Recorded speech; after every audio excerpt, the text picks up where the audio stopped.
Hi everybody, Keith Tanner here from Flyin Miata, and we are broadcasting live today to give you a tour of Rollergirl. This is one of Flyin Miata's development cars, so it's actually kind of an interesting car.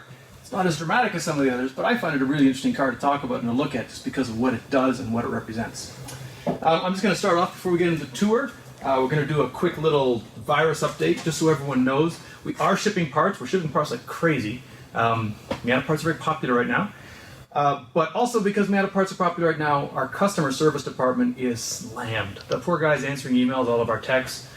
We've got 3 people who do it full time. We've put another 3 people on there as backups. They're having trouble keeping up. So if you have sent us a question by email, please be patient. We will get back to you. I think they're currently about a week and a half behind. We are doing everything we can to catch up on that. We're bringing some new systems online. Like I said, it was all hands on deck to answer tech questions. So we apologize for that. We're doing our best to get on top of it, and we'll hopefully have some more news for you on that soon enough. But there you go. So let's talk about Rollergirl. Rollergirl, first off, the name. Rollergirl came to us.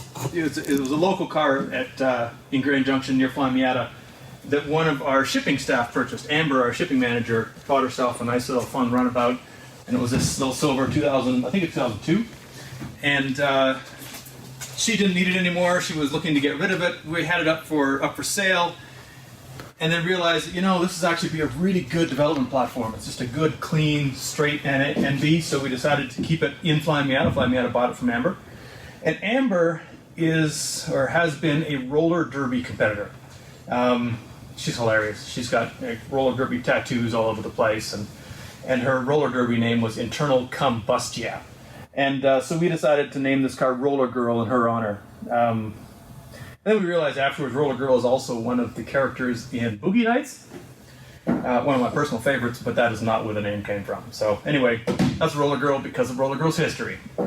So, car is a 2002, I believe. We honestly keep forgetting whether it's 2001 or 2002. Doesn't really matter. Fairly standard package, nothing too exotic. It's not a limited edition. It's nothing special. It's just solid and straight. And the entire purpose of this car, the reason we have it at Flyin Miata, is to test things. This is a hammer. Or an anvil. We just put stuff on it and beat on it and beat on it and make sure it survives. We've got a number of cars in the fleet. You don't see them. That is their job, is to be abused and to be instrumented and abused while being instrumented.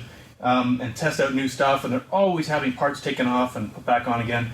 I asked to have this car last week I think it was last week, we did a video that had this car in it a week or 2 ago, and we had to spend a day basically putting the car back together again, putting the interior in, putting the fan system on, simply so we could drive it over here.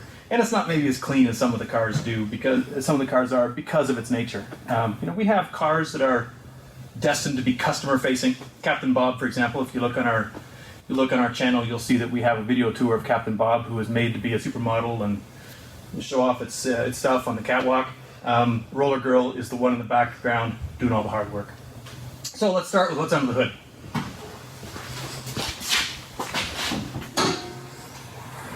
And I apologize for the ride height. We had this thing up in the air, and when you drop a car back down its wheels, it doesn't fully settle. It doesn't usually sit this high, but we'll get to that.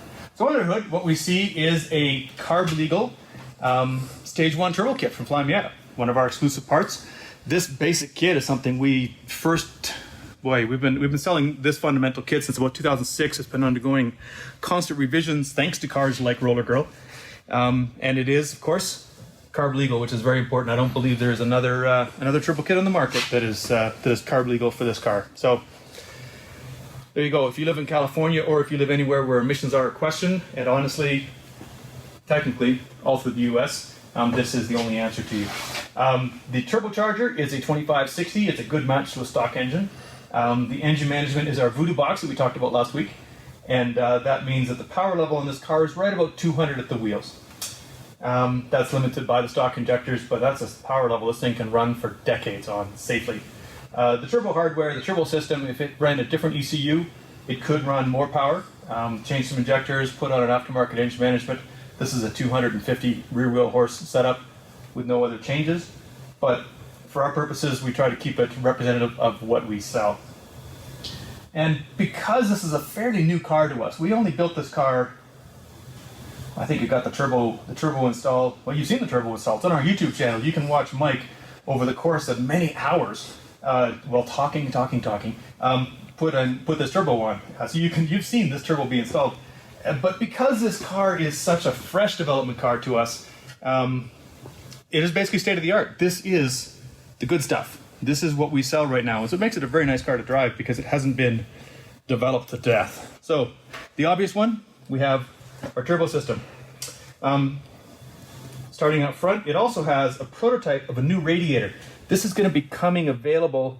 They're on the way. I think we're expecting them in August, early August sometime. We'll open up the order books once we have solid dates on that. But it's basically the next generation of our Crossflow. Crossflow's a radiator we developed in our dyno years ago. It's been run successfully in the 25 hours of Thunderhill. It's been in a Thunderhill winning car. And we've taken the things we've learned over the years since we introduced that first Crossflow and since other versions have come on the market. This is a re-engineering. One of the things we've done is it's much easier to fill. If you're trying to fill one of the other Crossflows, they're much more difficult. It's easier to drain. It has better fitment on Mazda speeds. It has a very, very efficient core, as they always do. But basically, this is all the good stuff of our old Crossflow plus. And this is kind of fun. This car is one of the development platforms that was used for our Stage 2 brushless fan system. We have a monstrous Stage 3 brushless fan, which moves a ridiculous amount of air. This one uses a single big fan because these brushless fans are expensive. So we use a single big fan. It outflows our old Stage 2 quite considerably. It's a very nice place that sits between the Stage 1 and the Stage 3. It's got a weird look if you're used to fan kits. It doesn't have the big motor on the back. It's sort of embedded in the fan as a very, very thick shroud. But as you can see, that actually improves some of the fitment back here. I'll let Travis get in there and have a look around. But that's this is a really, really nice fan kit, and it's super quiet when it's just idling around. The nice thing about brushless stuff is that it can run at any speed, and it doesn't have that big startup surge that you get with a more traditional brush fan motor. So you don't get the idle dips, and it can just whisper and just it'll respond to the actual temperature in the car or the coolant. So it's a very, very nice setup, very good upgrade. I like it. Also, you can see this. We're big fans of shrouding. It's one thing to stick a fan on, but these fans are also they're properly shrouded, and we have these bypass flaps. If you're heading down the highway, you've got lots of air going through the radiator. You don't need the fan. These will open up when the fan comes on. They get sucked shut, and improves the efficiency of the car overall. Car also has our Coolant Reroute kit. This is one of the development cars for that. It's completely impossible to see other than the fact it has a hose. It's on the back of the engine. But this is one of the cars that was used to test that, to develop that. It also has the turbo adapter kit that's part of that, because this is the only Coolant Reroute that was designed to work specifically on turbo cars. We paid attention to the cooling for the turbo, to the effect that water cooling of the turbocharger has on cooling in general. This is a much, much more efficient setup than simply plumbing it into the thermostat housing like we've been doing for years. So anyway, this is one of the cars that developed that. I'm not sure there's anything else too exciting in here. There's no shock tower brakes on this car. Probably because we just got tired of taking them on and off. Because that's the nature of the beast. You're always tearing stuff off and putting back on. It's probably sitting in the corner of the shop. But hey, that's how it goes. That's the life of a development car. And of course, first thing we do on every one of our cars, we put on our hood lifts, because it not only makes it easier to take pictures, it makes it easier to open things up. Don't have the thing in your way. It's just, man, you want to talk about a guilty pleasure? Put one of these in your street cars. You'll love it every time you open the hood. So that's what's under the hood. There's one of our Stage 1 clutches in here. It's got our downpipe, of course. There's nothing too exotic. It's basically just, this is designed to test our stuff. So it's just loaded up with our stuff. The last testing regimen this thing did in terms of instrumented testing was a bunch of coolant checks or temperature checks all over the car. And you'll see this as I show you around. I'll show you all the little sensors everywhere so that we could properly instrument and test the parts. I'll talk about what those parts were. So, let's see, do we have anything else? Nothing much to talk about in the engine bay, or in the interior. It's got a Hard Dog Sport roll bar, double diagonal. We like that as a street bar because it gives better head clearance than the more aggressive Hardcore. It's always a trade-off with roll bars. We've talked about that in the past. And on the interior, this is kind of fun. I'm not sure what we did this for, but this is a factory seat modified to take a harness, a substrap. It's not hooked up to anything right now. I really don't remember the history on this, but we had a local upholstery shop do that for us, and it ended up in this car for some reason. I don't know why. Otherwise, you know, we're testing out a shift knob on it. That one didn't make the approval for production, but it's still here. And otherwise, it's just a couple of gauges. And this is a stock interior because this is a car that's just intended to be used. That's all it is. This is an office. All right, I'll put it up in the air. This will take a minute. Amuse yourselves. One question real fast, Keith. What's the question, Travis? Someone was asking what miles per gallon we get on this car with the turbo kit. Miles per gallon. Turbo kits are interesting for miles per gallon.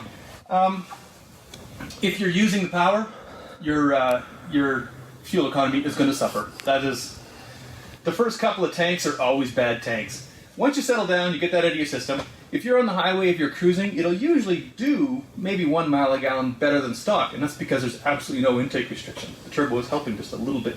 Superchargers tend to lose about 1 mile a gallon.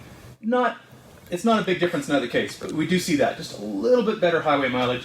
If you're leaving every stoplight with your foot to the floor and you're making 200 horsepower, you're going to burn 200 horsepower with the fuel.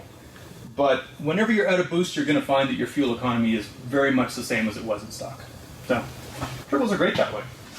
So, let's go up.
Seriously, it takes forever, doesn't it? Okay, well, since we're at eyeball level, we'll run over some of the rolling stock at the corners. Being a development car, this car changes footwear constantly. We have literal piles of wheels and tires back at the shop, depending on what the car is doing. Because, you know, if it's on the track, we sometimes need high grip tires, we sometimes need low grip tires. If it's running around the street, looking for a different group of setup, or different setup. So you will see, if you ever see pictures of this car on the website or in our calendar, our catalog, anything like that, you're going to notice that the wheels and tires change all the time. Today, it's running a set of 15x8 6ULs with a set of 205, 15x8s, the set of 205 5015 S drives. The S drive is discontinued, it's been replaced by the Flava, something like that. Very similar tire, but it's basically just a good street tire that you can run in the rain, you can run in cold weather, you can run in hot weather. It's 300 tread wear. It's not going to win any prizes for autocross, but you can autocross it. It's a good all-rounder. And then, when we're giving rides at summer camp or something like that, we'll bolt on a set of, all sorts of stuff. I think it was running R888s at the summer camp. Probably on a set of Sparco wheels. So they go, it all depends. Behind that, you've got a stage 1 big brake kit. This is not a little big brake kit, it's a big brake kit, so it's got a 2-piece rotor, 11-inch rotor, Dyna Pro caliper on there. Again, this is just a workhorse. It's not meant, this car is not torture testing our brake system. That's what the Targa Miata is good at. This is just a good car that we can take to the track or run around and not have to worry about the brake system. This is just a tool. Inside, you can come on in. I don't know if you can see this, Travis, but it's running our Fox suspension. It's running Fox Stage 2. And again, it's a good all-round. This car does get used for suspension development. In fact, it will end up probably with a different set of springs before it gets off this lift today, because we're testing out a couple of different setups on that. But that's one of the areas that this car gets moved around a lot, is what it's running for suspension. And right now, it's an off-the-shelf Stage 2 suspension kit. Fox Racing Stage 2 suspension kit. And you can't see it very well, but there's a heat shield. Our new titanium heat shield is down here. This car was driven in here. This was a hot downpipe, and you can easily put your hands on that thing. Kind of hard to see, but this is the sort of stuff that gets tested all the time on cars like this.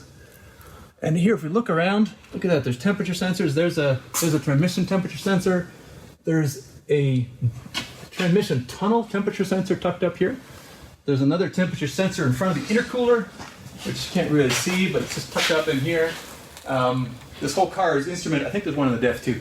The whole car is instrumented for temperatures underneath and in the tunnel because we were doing some testing with flat underbodies to see what would happen on track. We're at Laguna Seca with this, with a turbo car running lap after lap after lap, running double sessions with panels underneath the car with various inlets, various outlets. We had some little built-in NACA ducts. I don't know if I have one sitting around here. I did. Here we go. Check this out. These are off, I think, a Lotus Elise or Exige, I forget which, but there's a beautiful little well-done submerged duct, often called a NACA duct. If you cut the right hole in something, you can just snap it in. It's a really nice little piece. You can buy these for next to nothing. I think it's like $9. Lotus part. There's a long one and a short one. And all I have here are short ones. Anyway, that's an aside. That's got nothing to do with this. But you will see that this is one of the cars that was used for testing and test fitting the new butterfly brakes. These are finally on the way. We had major production problems with our manufacturer in these things. They're in the States, but just they had trouble producing them to a quality level we were looking for. And I think we've got all that figured out now. But this is the new second generation butterfly brace. This is one of the cars I think that got used for the actual testing for twisting. We put it on a lift, we chained down one corner, we weighted it up one side with a big arm, measured deflection, made changes, measured deflection. But there you go, second generation butterfly. I don't think it's available to order at the moment because of those production problems, but they are on the way. As soon as we have them in stock, we'll make those orderable. If you've ever dealt with the old butterfly, serviceability is so much easier on this one. No loss in ground clearance, nice and tight. It ties into the subframes up here, which is something the old one didn't used to do. It's a really nice little piece. If you want to make your own flat under tray, it does have mounting tabs on it, mounting screws. Not much else to show down here. This car being, again, a development car, we didn't bother changing the exhaust system. It's running, that's a warm cat. It's running the exhaust system on the car when we got it because that's not something we need to test right now. So we just left it alone. We can change that if we have to. Right now it's just a naturally aspirated exhaust because that works okay with this power level. So nothing too exciting there. And the current generation frame rail braces, but those look very much like the previous generation frame rail braces. The only difference is they have mounting points for the new butterfly, which unfortunately the old ones don't. So,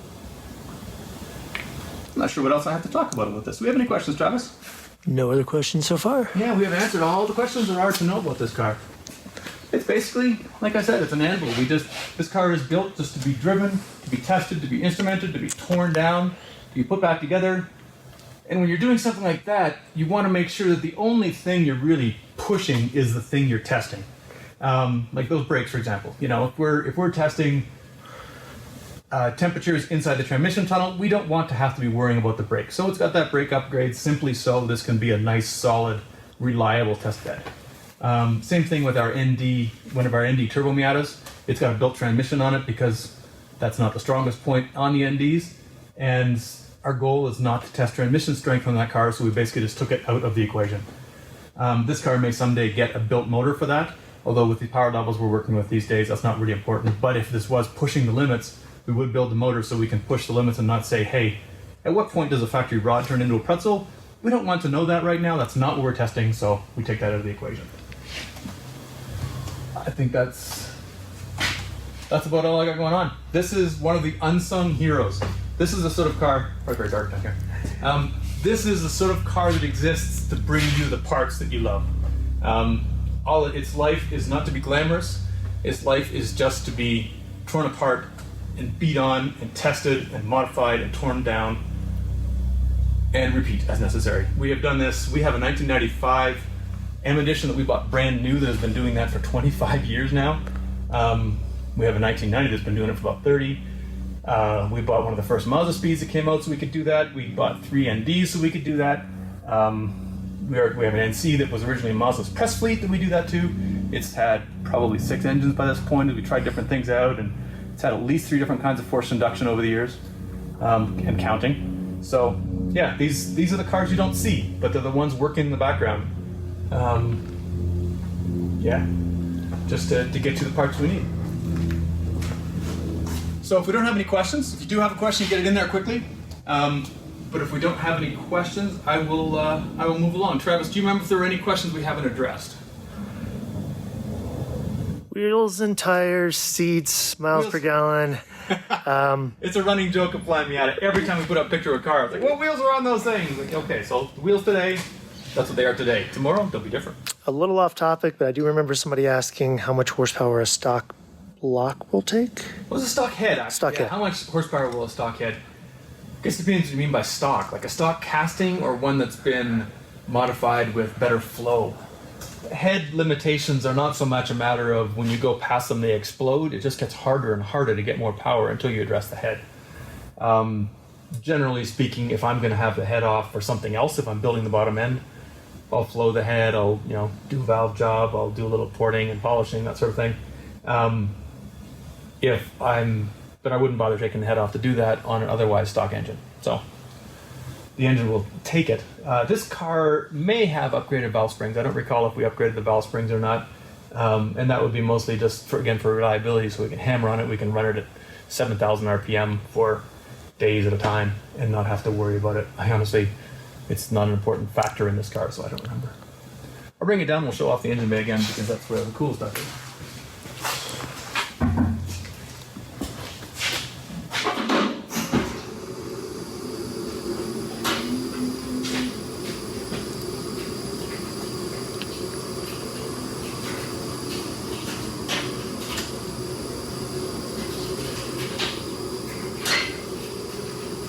I swear someday I'm going to develop a much faster lift. It's going to just like launch the thing up with compressed air. Something like that. You should see how slow this lift goes down with the Mini on it. Man, it takes forever, but the Cadillac, much faster. Go figure.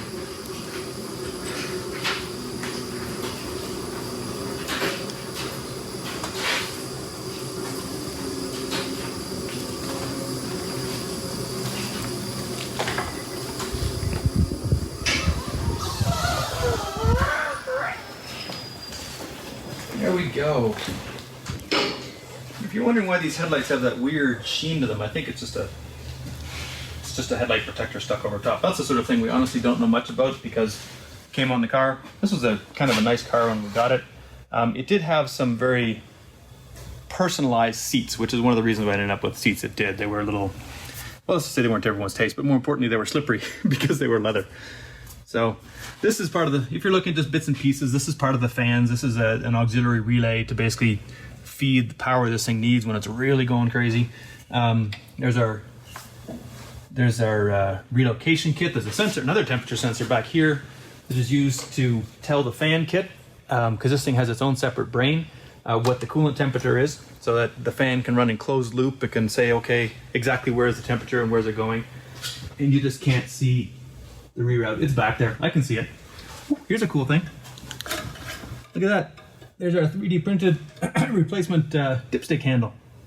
As you can see, it has no problem at all dealing with the temperatures. You know that thing, that